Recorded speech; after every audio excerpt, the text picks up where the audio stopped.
Hello అండి, అందరికీ నమస్తే. ఈరోజైతే వైట్ సాస్ పాస్తా ఎలా చేయాలో చూపిస్తున్నానండి. ఒక బౌల్ తీసుకొని అందులో వాటర్ వేసుకోండి, ఉప్పు వేసుకోండి.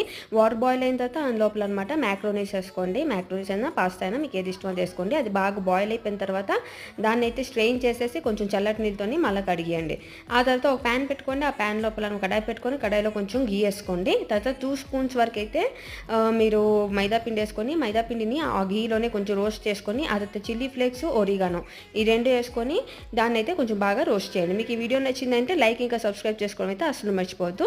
అందులో కొంచెం ఉప్పు వేసి ఆ తర్వాత మేగడతో ఉన్న పాలు అయితే ఒక కప్పు వరకు వేసుకోండి. దాంట్లోపలే మీరు వెజిటేబుల్స్ వేసుకోండి. మీకు ఏ వెజిటేబుల్స్ ఇష్టమో ఆ వెజిటేబుల్స్. నేనైతే క్యాప్సికమ్ వేసుకున్నాను. తర్వాత ఒక కప్ అనమాట కొంచెం వాటర్ వేసుకొని ఇందులోపల అనమాట చీజ్ వేసుకున్నానండి. చీజ్ వేసుకొని మళ్ళీ నుంచి మ్యాక్రోనీస్ ఏవైతే ఆల్రెడీ బాగా కడిగి ఉంచాను కదా చల్లటి వాటర్తోని, ఆ మ్యాక్రోనీస్ అయితే వేసేసుకున్నాను. ఎంతో టేస్టీ యమ్మీ పాస్తా అయితే రెడీ అయిపోయిందండి. పిల్లలందరికీ ఇది ఫేవరెట్. ఒకసారి ట్రై చేసి ఎలాగుందని చెప్పండి.